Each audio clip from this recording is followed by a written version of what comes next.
welcome. Thanks for coming on. Nice to be with you, Ed. So Republican Lindsey Graham, as you know, chairs the Senate Judiciary Committee. He's now opened this investigation on Burisma and Hunter Biden, maybe Joe Biden, the former vice president. I'm sure that's music to your ears. You've been talking about this for a long time. You've just written a letter to Lindsey Graham. I've got it here, asking that he help you get 3 Ukrainians who want visas to come to America to testify about Burisma. What would they say about Burisma and Hunter Biden? Well, you know, it's real simple. This case has been real simple from the day that Joe Biden confessed to committing bribery back in January of 2018, and the Council on Foreign Relations didn't note anything about it, although he said precisely what was attributed to President Trump a year and a half later that caused all sorts of... Basically, they'll prove that he committed bribery. The crime of bribery is offering something of value to a public official for official action. Okay, here's what Joe Biden says he did. He offered him a $1 billion loan guarantee. He threatened him with a $1 billion loan guarantee. Unless the and in return for that, so that's part one of bribery. Part two is he got the president of the Ukraine to fire the prosecutor. Right. But, and the somnolent Council on Foreign Relations didn't find anything wrong with that.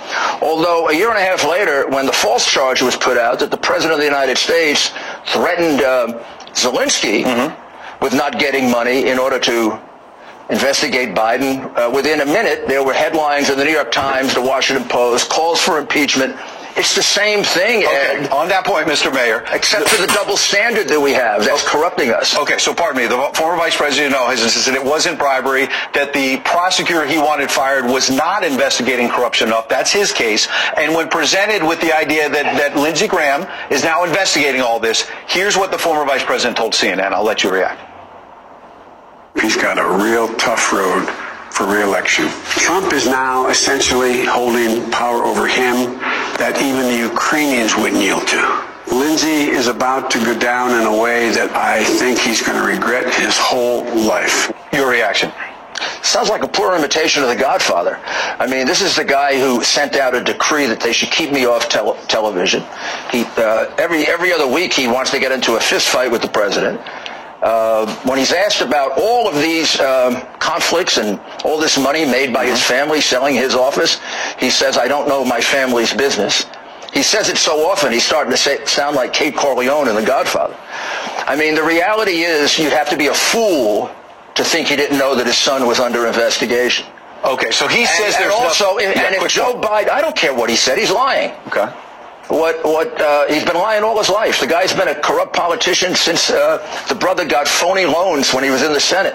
Every place that Joe Biden was a point man, appointed by Obama, the Biden family came away with millions. Okay, you've talked about and nobody that. Wants to look at it China. Because the Washington Press Corps. Okay, well, we're talking about it now. Him. Okay, so I want to ask you then. I talked about your letter. You want 3 Ukrainians to come to America and testify. 4 of them now. Okay, in the letter I saw 3. So, by the same push of transparency, are you willing to have Lev Parnas, your former associate, who's now been indicted, come and either testify to Adam Schiff or Lindsey Graham in the interest of fairness? It's up to him. I can't tell him to do it. I don't represent him. As far as I'm concerned, he could testify to everything he did, and it was perfectly appropriate, perfectly normal. He has said a few things lately that are completely untrue and provably untrue. So I don't know what he's doing. I mean, he claims that we had a meeting with the president at the Hanukkah party in December of 2018. Somebody should remind Lev that there were 5 witnesses, including his good friend Igor Fruman, who all say categorically untrue. Provable by records. He's trying to make himself very important. We never had that meeting with the president. He just made it up. So you never met with the president, Lev Parnas, at that Hanukkah party? You're saying you never met? Actually, what I did was I introduced the 2 of them to the president. They took a 1-minute picture. They walked away. And what he said was we had a private, long meeting in which the president instructed him to do things.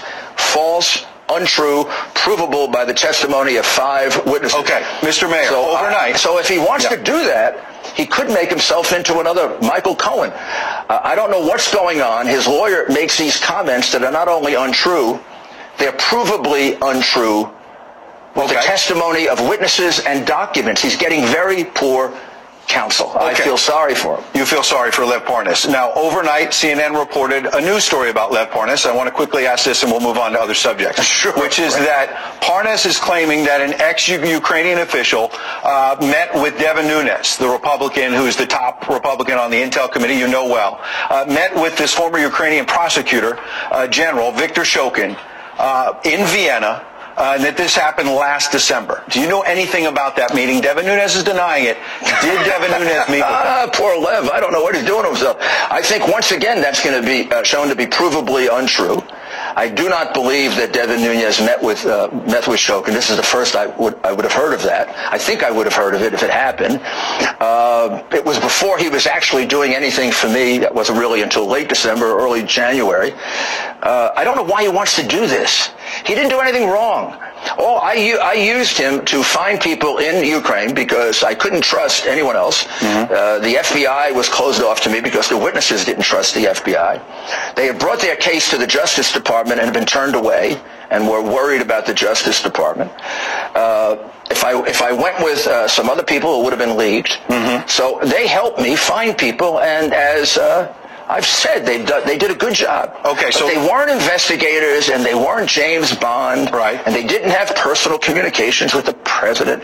Igor Fruman would testify to that, and for some reason, Lev has got himself into a grandiose thing, or maybe his lawyer. His lawyer is saying these things. Why a lawyer says things? Is he saying that, you think, to get off the hook because he's been indicted? But he's not going to get off the hook by lying. Okay. Devin Nunes says he didn't meet with Shokin. I have no reason to believe that he did. In fact, if he did, there would have been nothing wrong with it. Okay. He should have met with Shokin.